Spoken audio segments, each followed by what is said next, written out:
মুখ্যমন্ত্ৰীয়ে এটা স্পষ্ট ধাৰণা এটা দি দিছে যে মোৰ কোনো সম্পৰ্ক নাই। প্ৰথম কথাটো যে প্ৰাইডিছ এণ্টাৰটেইনমেণ্ট লিমিটেডৰ পৰা আদি কৰি ৰিনিকি ভূঞাই গল্ডেন ফিটছৰ দৰে এটা কোম্পানী যি মুগাৰ ব্যৱসায়ৰ লগত জড়িত ফেশ্বন শ্ব' নৰ্থ ইষ্ট ফেষ্টিভেলত যি ছিংগাপুৰ দিছে তাত ৰিনিকি ভূঞা ফেশ্বন শ্ব' চলি আছে। জুবিন গাৰ্গৰ মৃত্যুৰ পিছতো নৰ্থ ইষ্ট ফেষ্টিভেল বন্ধ নহ'ল।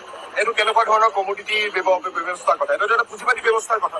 কমৰেড জুবিন দাই যেতিয়া কৈছিল যে সাধাৰণভাৱে যেতিয়া তেওঁ কৈছিল যে মানুহৰ কথা চিন্তা কৰিব লাগে, যদি মৃত্যুৰ পিছত নৰ্থ ইষ্ট ফেষ্টিভেল তেওঁলোকে চলাই আছে, ৰিনিকি ভূঞা ফেশ্বন শ্ব' তাত চলি থাকিব পাৰে, তেন্তে মই বহুত ট্ৰাষ্ট কৰি ক'ম তেন্তে প্ৰাইডিছ এণ্টাৰটেইনমেণ্ট লিমিটেডৰ লগত চামকানু মহন্তৰ যি ট্ৰাষ্ট আছে, কালচাৰেল ট্ৰাষ্ট আছে, তাৰ তদন্ত হওক, সকলো তদন্ত হওক, তেওঁলোকৰ কলা বগা টকাৰ তদন্ত হওক, আচলতে কি তেওঁলোকৰ লগত সম্পৰ্ক আছে সেইসমূহ তদন্ত হওক, স্পষ্টভাৱে আমি সাজু আছো। কিন্তু ৰিনিকি ভূঞাৰ যি গল্ডেন ফেটছ অফ ইণ্ডিয়া বা এই গল্ডেন ফেট যি মুগাৰ যি পুঁজিবাদী ব্যৱসায়, সেই ব্যৱসায়ৰ লগত চামকানু মহন্তৰ বহুত এটা দীঘলীয়া সম্পৰ্ক আছে। আৰু তেওঁলোকে যদি ফেশ্বন শ্ব' আজি নৰ্থ ইষ্ট ফেষ্টিভেলত ইমান দিনে কৰি আছে বা প্ৰতিটো ফেষ্টিভেলে ৰিনিকি ভূঞাক আমি দেখিবলৈ পাওঁ, তেনে কি যুক্তিত হিমন্ত বিশ্ব শৰ্মাই ক'ব পাৰে যে তাত তেওঁলোকৰ কোনো সম্পৰ্ক নাই?